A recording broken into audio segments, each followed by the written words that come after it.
been the different priorities, and we can actually base that on a foundation to get to understand what could be the basis for the government to set the priorities it set for the financial year 2024-2025. Like we said earlier on, of course, the parish development model when it comes to economic recovery, tourism, agriculture, and support for small and intermediary enterprises.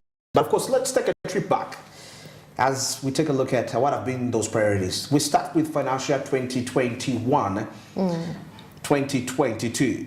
You know, that year was actually the time for COVID-19. Exactly. And we're still in, you know, with the old restrictions and all that. So we were a bit squeezed in one way or the other. The levels of unemployment were quite high. Yeah, were quite very high. Inflation was high. So definitely there was a lot to do in the year 2022. And a lot wasn't really accomplished if you think of it. Very true. Okay, that is that's a right insight. It was a year of the pandemic, actually. Year of the pandemic. Now, of course, when we start with 2021-2022, of course, there was the aspect of increased investment in the real economy. That is in order to create, to generate employment and increase products for import substitution and exports at the same time. And of course, we also see the aspect of enhanced quality for social services, that is to build human capital, that is especially the youth that constitutes the majority of the population. Actually, human capital in here still comes and plays a part. And you see, when you talk about the human capital aspect, this normally comes with the young people, because of course at that age, it's when actually the best, being young is the age you can actually execute majority of the, so many tasks at that time. Unlike in other countries where actually the adults create a bigger population. So this is one of the blessings that actually we have as a country, Uganda, having a young population and the advantages associated with it. Of course, despite the few difficulties that come with that, because when you have a lot of a young population, there are quite lots of aspects in a nation like crime that can happen. But anyway, for this perspective, if we are looking at the economic factor, how can you actually capitalize on the young people and get something good out of them? We've looked about skilling, then financing startups. Financing startups for the youth. For the youth, for the youth that are coming, for the youth, women and SMEs, because now if you see the youth actually covering like 60-70% of the population, that means there has to be emphasis on them. Exactly. Because I mean, if you look at the youth, there is a lot of crime, there is a lot of unemployment. So we have to give them avenues for them to grow and expand, because they are at an age where they have a lot of capacity, there's a lot of potential to be creative.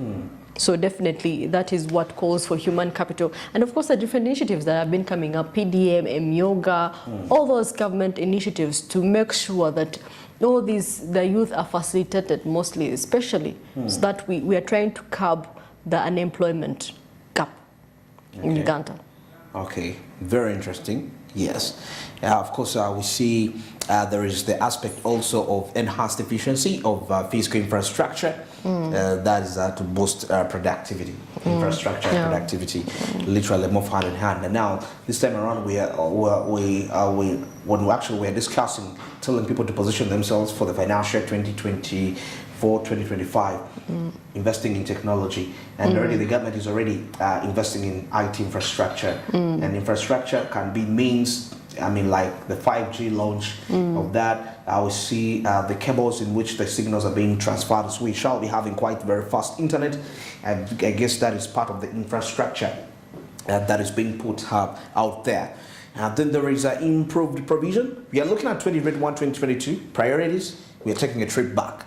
Of course, improved provision of affordable financing to unlock entrepreneurial potential and improve competitiveness. Competitiveness is, I mean, at some point, that's one of the factors that actually put us down.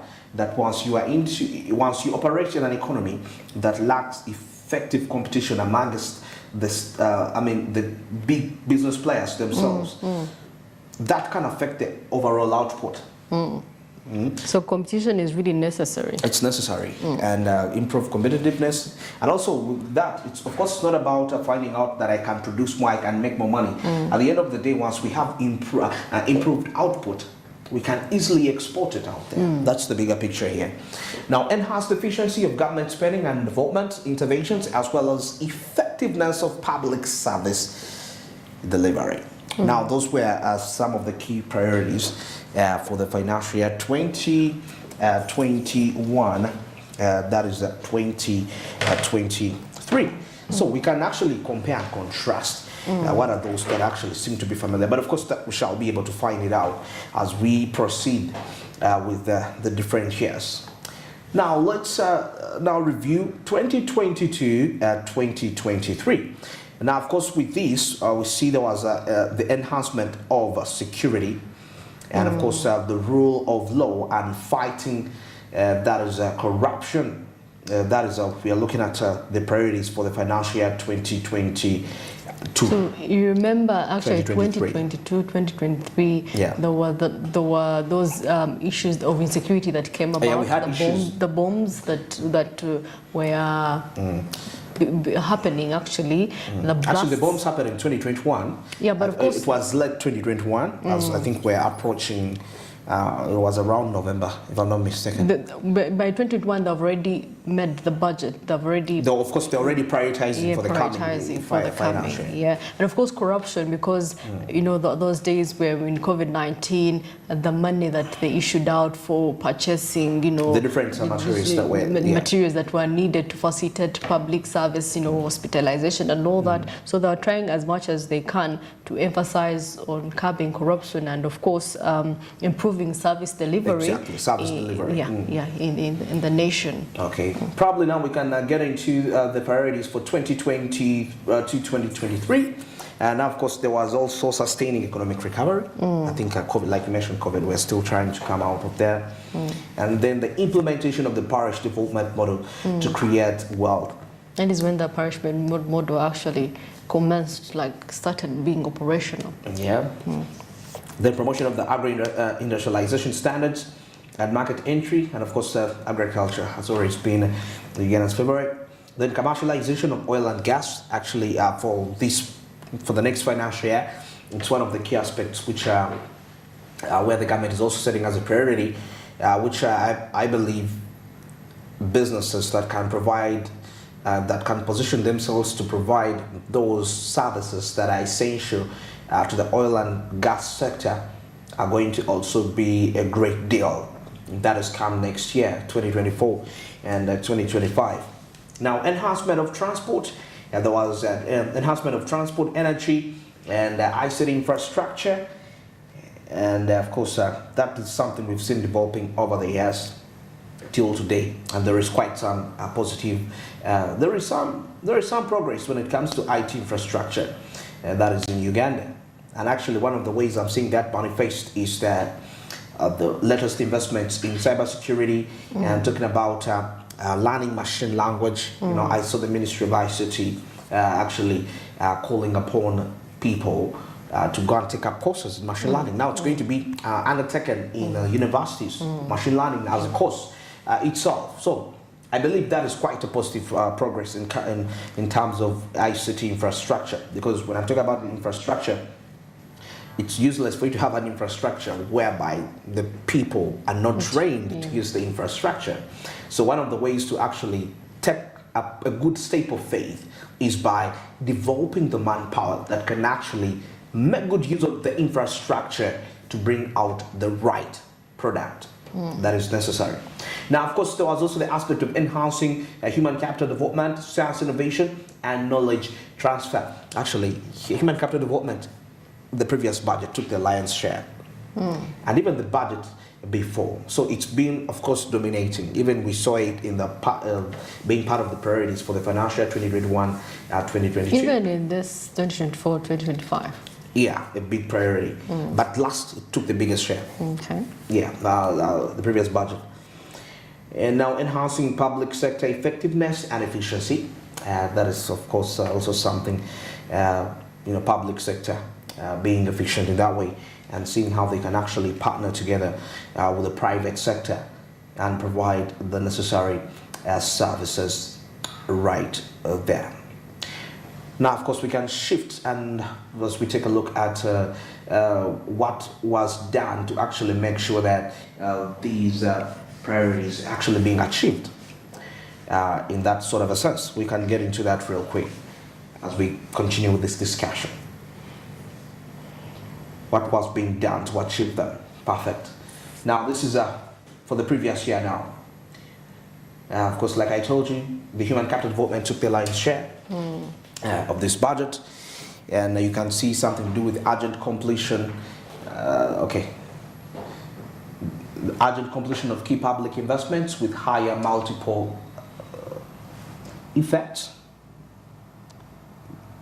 Returns on investments as a result of that. I think, let me get this. Now, of course, we see there is urgent completion of key public investments with high multiplier effects on the attainment of the National Development Plan 3 targets and the NRM 2021-2026 manifesto. And of course, this largely rotates around wealth creation, most especially among the youth. Then we see the aspect of enhanced revenue mobilization.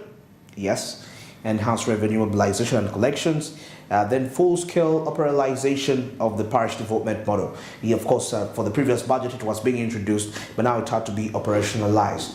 But despite that, we still know that it is still at its early stages, and there are quite lots of developments that have to be done for it to, to be effective.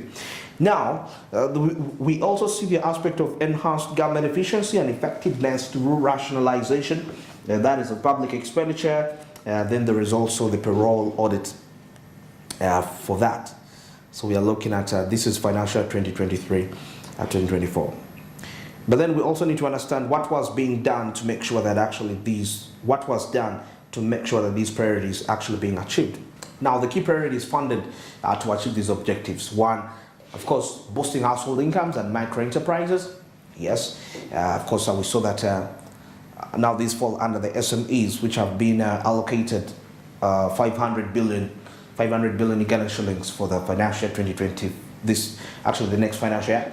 Then there is the commercializing agriculture to enhance production and productivity to improve competitiveness of agricultural products. The value addition definitely being into the picture here.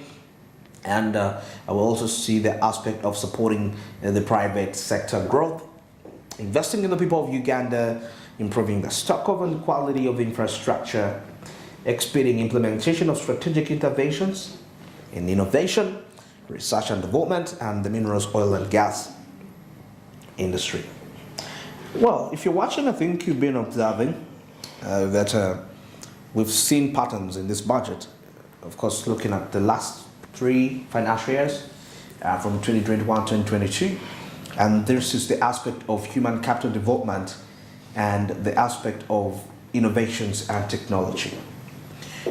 Now, like we said earlier on, for how small businesses can actually position themselves to get the benefits, to benefit from the coming budget, most especially to the decision makers, the CEOs, the middle managers. In that perspective, there are key elements whereby they need to train their workers of how to be efficient with technology, because it's key, and also training them with further skills. So investing in technology, that is for the business itself. It should invest in technology and also train the workers with the appropriate skills so as to be competitive in the coming markets.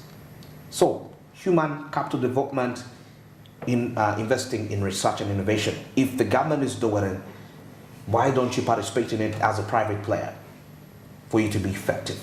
Well, it's exactly 21 minutes past 9. Of course, as we're heading into the break, still I'd love to remind you that the markets on the Zabo platform are on. You can kindly participate by simply dialing *292#, which is the USSD code that avails you with options where you can actually be in position. That is to buy government bond securities for a fee of 15,000 Ugandan shillings just now at exactly 8:59. That's when the markets open. and they close at 3:15 p.m. That is East African time, and this is effective Monday up to Friday, apart from the weekends and the public holidays, when those markets do not operate. But of course, like I always say, that's not a big deal. You have the rest of the days to capitalize and make money, something which I believe it's quite key and important when it comes to your financial growth and development. That's why Zabo clearly comes out and tells you that it's my money, it's my future. And Altex East Africa tells you that you got to do something new for yourself. It is 2023. Well, now we get into the break. And of course, returning to wind the show up, definitely, and still our business insight into the pipeline. Stick around.